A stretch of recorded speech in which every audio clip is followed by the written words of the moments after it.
આ તમે જોઈ શકો છો આપણે આવી ગયા શ્રી લક્ષ્મીકાંત આશ્રમ બરબોધન ગામ. અહીંયા આવતા જ સમર્થભાઈને પ્રસાદી મળી ગઈ છે અને હવે આપણે મંદિરની અંદર જઈશું અને મંદિરના પર દર્શન કરીશું.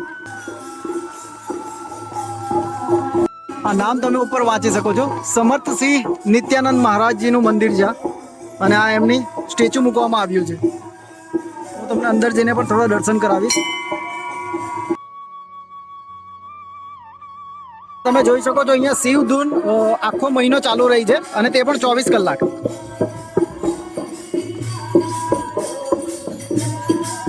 મંદિરનું નામ છે શ્રી લક્ષ્મી કાંતેશ્વર મહાદેવ મંદિર.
આવું ફૂલ નીકળે. હા, અને આ શિવજીને ચડે આના ફૂલ.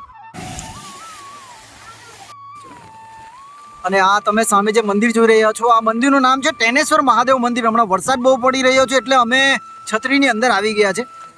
એમ કહેવામાં આવે છે કે જ્યારે દેવ અને દાનવોનું અમૃત મંથન થયું હતું ત્યારે એટલે કે આ મંદિર તમને જે દેખાઈ રહ્યું છે એ શિવલિંગની સ્થાપના કરવામાં આવી. તે 3 મુખવાળું શિવલિંગ છે અને એની બાજુમાં એક્ઝેક્ટ રુદ્રાક્ષનું ઝાડ આવેલું છે. તો આપણે એ પણ કદાચ જોવા મળતો તો જોઈ લેશું, નહીં તો મારા પાછલા બ્લોકમાં તો તમને જોવા મળ્યું હશે. તો ચાલો હવે અહીંયા દર્શન કરીશું ને પછી આપણે આગળ વધશું. હવે આપણે મંદિરની અંદર જઈશું અને દર્શન થોડા કરીશું. ટેનેશ્વર મહાદેવ મંદિર.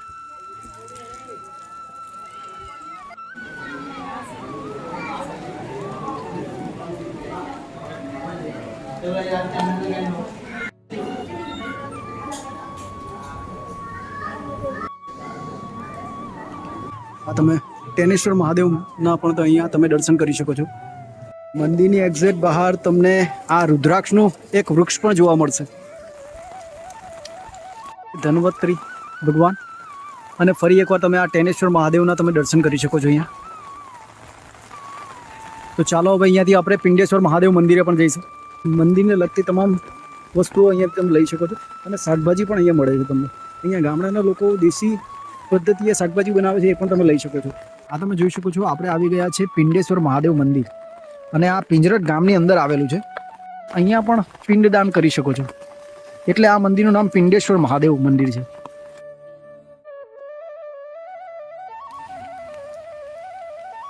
પિંડેશ્વર મહાદેવ મંદિરના દર્શન કરવા.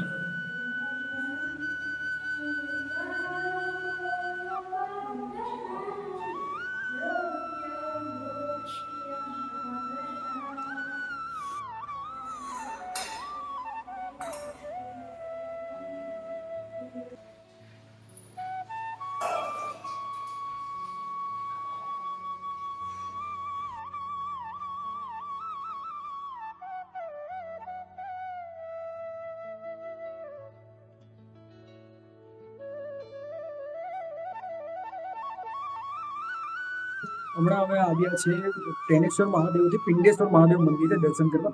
હવે અહીંયાથી અમે નીકળશું રૂંડેશ્વર મુંડેશ્વર મહાદેવ મંદિર ભાંડુટ ગામમાં. તો ચાલો વિડીયોમાં બન્યા રહો. આ બોર્ડ તમે વાંચી શકો છો. આપણે આવી ગયા છે નાના ખોસાડિયા. હજુ આપણે આગળ જવાનું છે રૂંડેશ્વર મુંડેશ્વર મહાદેવ, પણ આ મારું ગામ છે એટલે અહીંયા આગળ અમે સિંગોતર માતાના દર્શન કરવા આવ્યા છે.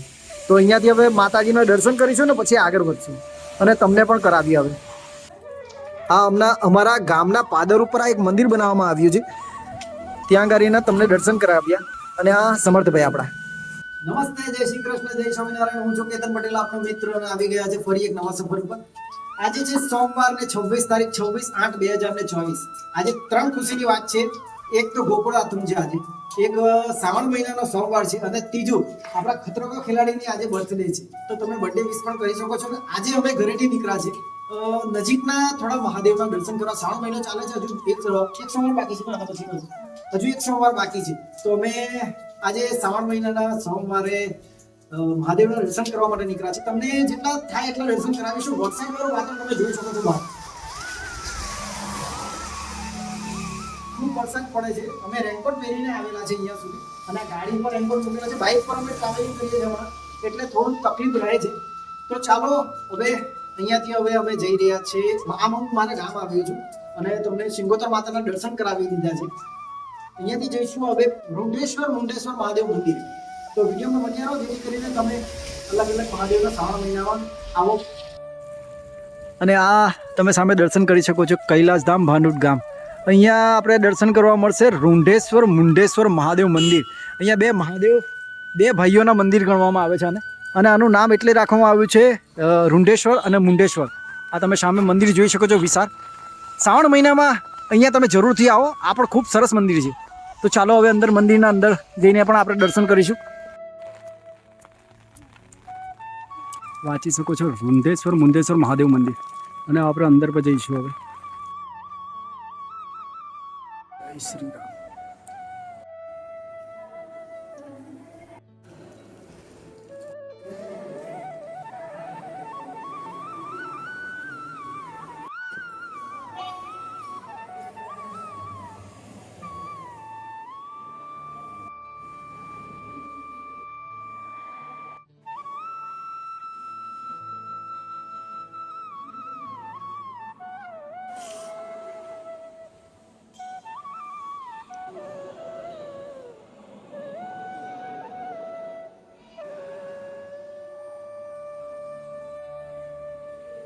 ગણેશજી, સાંઈ બાબાના દર્શન કરી શકો છો.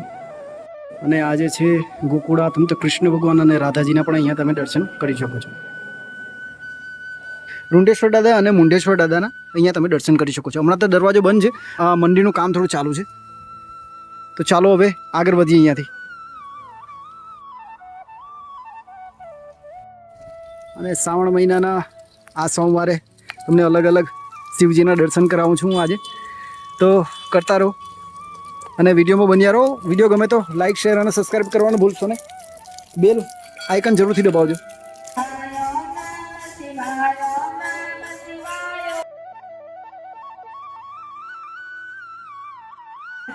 અને આપણે આવી ગયા છે દર્ભેશ્વર મહાદેવ મંદિર.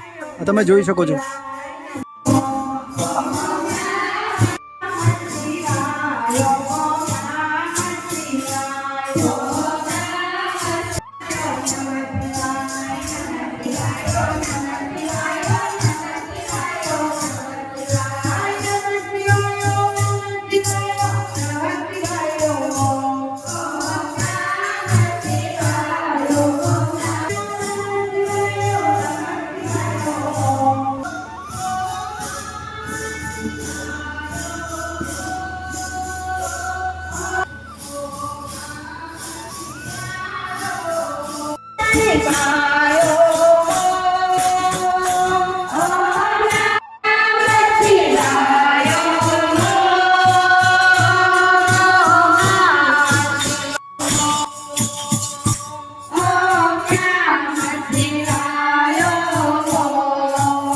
અને આ મારી પાછળ તમે જોઈ શકો છો દર્ભેશ્વર મહાદેવ મંદિરેથી આપણે નીકળી આવ્યા છે. દર્શન કરી લીધા છે હમણાં તો. અને અહીંયા પણ શ્રાવણ મહિનાના આખો મહિનો શિવ ધૂન ચાલતી રહે છે. તો આ વિડીયો તમે વધુમાં વધુ શેર કરો, જેથી કરીને શ્રાવણ મહિનાના સોમવારે લોકોને શિવજીના દર્શન કરવા મળે. કદાચ આ વિડીયો ઘણો લાંબો થઈ રહ્યો છે, એટલે અહીંયાથી વિડીયોનો અંત કરીશું. આપણે નવા બ્લોગમાં ફરીથી મળીશું. ત્યાં સુધી આ વિડીયો જોતા રહો. લાઇક, શેર અને સબસ્ક્રાઈબ કરવાનું ભૂલશો ને. બેલ આઇકન જરૂરથી દબાવજો. તો બાય બાય.